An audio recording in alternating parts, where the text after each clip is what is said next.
Hi everybody. In this video, I'm going to be showing you how to attach your pumpkins for the Cozy Pumpkin stack.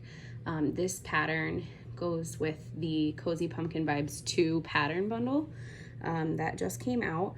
So if you're watching this video, this is to help you hopefully to attach your pumpkins together. Now, some people might want 3 separate pumpkins that they can just stack up, and that's fine if you want them to, be removable. But if you want them to be attached so that they're all one piece, this is how I would go about doing it. All right, so there's probably other ways that you could do this. But I'll share with you guys what I think is the easiest technique.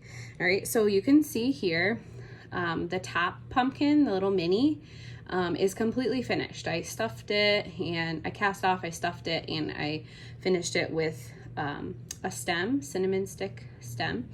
And this is gonna be my topper. I finished this one completely because I know I just want one stem. So the other two, so this is my middle, this is my bottom, I've left a little bit of an opening here, and I've closed the bottom. Okay, so this is gonna be the top, this is gonna be the top, and then the bottom of mine. I haven't finished sewing in any of these tails yet completely.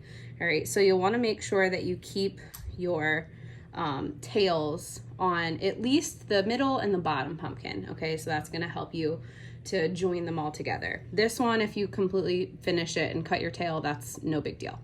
All right, so what I'm gonna do is work from the top down. Okay, so I'm gonna start with my top and my middle. I'm gonna thread the tail from what's the top of this pumpkin onto my yarn needle, all right, which I've got here. And then what I'm gonna do is I'm gonna kind of line it up how I want that stack to look. All right, and then I'm going to run this tail through the loops on the bottom of this pumpkin here. All right, so I'm going to just go through maybe just half of the loops at the bottom. So I'm going to run that tail through and pull it nice and tight to secure it. Okay, then what I'm going to do, so I've gotten, you can see here, I've got it through half of the loops and coming from the top of this pumpkin. Then I'm gonna go through kind of like on the other side. I'm gonna go through again, and you can just loop right through here and go right through the middle of the pumpkin, bring it up, and then I'm gonna go through the other side, the loops here on the other side. Try to make sure that I line this up so you guys can see it. All right, so I'm just gonna go through a few more loops, and there's really no like perfect number of loops or perfect way to do this. I'm kind of just doing what I think is going to make those two secure. So then I'm going to pull this nice and tight. All right, so nice and tight. So that tail is now secure and those two pumpkins are attached. All right, you could go a little bit further if you wanted to, and you could run this tail now through a couple more loops here. So I could go through maybe one on one side and one on the other side. So I'm just gonna go through a couple of those loops, a couple loops in the top of the pumpkin here. And that's just gonna help to really like secure it together, right? And this is similar if you knit my Cozy Winter Vibes pattern bundle. This is similar to the way that I finish the snowmen, because they're essentially two like balls that you're attaching together like this. All right, so I'm just going through another couple loops, and I'm really not caring, if it looks too perfect necessarily. I'm just going through. Now, if you had left the tail on your top pumpkin, you could certainly just run the tail from the top pumpkin down through the middle pumpkin, but if you finished it like mine, this is how I would go about doing that, just by using the tail from that middle pumpkin. Okay, so it's pretty secure now. So what I'm gonna do with this tail to kind of like finish it off is I'm gonna go through one more time, and I'm gonna bring it straight down and through the whole middle pumpkin. So all the way to the bottom, pull it through, pull it nice and tight, And now now you'll just kind of give it a little zhuzhing, right? You're just gonna kind of like fluff these up a little bit. Make sure that, like, you know, if you want the stitches to line up a certain way, you can kind of twist your pumpkin and line those stitches up a certain way. All right, so now I've got my top and my middle attached. All right, so this tail I'm just going to bring all the way through, and I'm going to tie it to the bottom tail to just make sure that it's completely secure. So now I'm just tying these two tails together, double knot. The nice thing about this is that it doesn't really matter if like your knots or your tails are showing at all, because that won't matter when it's completed. All right, so now I've got my top and my middle, and now I'm ready to attach those to my bottom. So I'm gonna have a finished stack that looks like this. All right, so now I'm gonna run one or both of the tails from the bottom of my middle pumpkin and do the same thing that I did before. Now, because I have this long tail, what I could do, because I have two tails, just to make it like a little bit more secure, make sure that they're a little bit more smoothly combined, is I could just run one of these tails straight through the middle of my pumpkin, just since, you know, these, depending on the sizes that you did, you might have like a pretty tall pumpkin stack. All right, so I can run this all the way through, pull it really tight, and then that's already kind of started, you know, attaching that for me. Okay, so I'm gonna run that all the way through the bottom, and I'm gonna tie it in a double knot with the tail that's already at the bottom of my third pumpkin, my bottom pumpkin. So I'm gonna do a little double knot, okay? Now, if you had kept the tail on your top pumpkin, you could have simply just done that, right? So there's a lot of different ways you can do this. I just wanted to kind of show you guys some multiple options for it.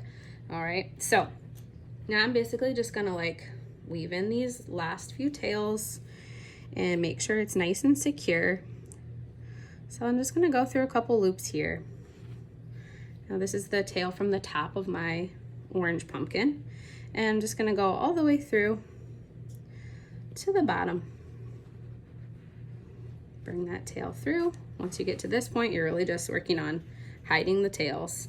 And then this is my last one to hide. So this is from the middle pumpkin, the blue one here. And I'm gonna just bring that one through some of these loops and pull it all the way through the bottom pumpkin. Just like that. That might be a little bit like wonky at first, which, hey, we like a wonky pumpkin. Doesn't have to be perfect, right? Every pumpkin in real life is a little wonky. All right, so now I have all these tails here. I'm just going to tie a couple of them off and then hide them. So since this one's a little bit further away from the others, I'm gonna bring it over here since it's still on my needle. And then I'm gonna just tie, let's see which ones weren't secured yet. This one and this one. So I'm just gonna tie these two together. So as you can see, this is not, you know, perfection, and that's all right. If yours is a little bit wonky, I'm gonna tie these two together. A couple of knots. If you pull it pretty tight and then sew these ends in, you're probably not gonna really even see them. All right, so I'm going to thread those tails onto my yarn needle. This rasta is pretty thick, so getting 2 strands onto one of these needles is a little bit of a challenge. All right, so then I'm gonna just sew those in, hide those. So I'm basically just pushing them through the bottom of the pumpkin, pulling them out of the side. Come on. Here we go, all the way through. Now those are ready to be cut. So I'm gonna cut my tails. And I'm gonna do the same with these two. All right, so hopefully this is helpful for you guys. Again, this is just one way of doing this. If you don't want your pumpkins to be completely attached, or maybe you want the little mini topper pumpkin to be removable, you could simply just attach the bottom in the middle. However works best for you. Once you've finished attaching your stack, you could then go ahead and add maybe some leaves or whatever other kind of like decorations that you want to the top of your pumpkin, which is something that I'm wanting to do a little bit more of this year, because I usually just put a stem in there and call it done. All right, so I'm gonna finish weaving in this last tail, and I'm just gonna go around a couple loops because I'm crazy and I just want to make sure that it's not going to come out. Come on. So I pulled this guy so tight. All right, and then I'm going to just shove it through, pull it through the side. Now, if you have one of these shorty little darning needles, it works, but what I've been seeing, one of my testers actually has like this really long darning needle, which looked amazing for something like this. So that would be something to look into maybe getting for stitching your pumpkins together. And then, like I said, we're just gonna give it a little zhuzh. I actually kind of like that this top one has like a little bit of an angle to it. And you can line your stitches up if you want to kind of twist these guys a little bit and make it exactly how you want. And there you have it, a cozy pumpkin stack. So hopefully this video is helpful for you guys, and happy knitting.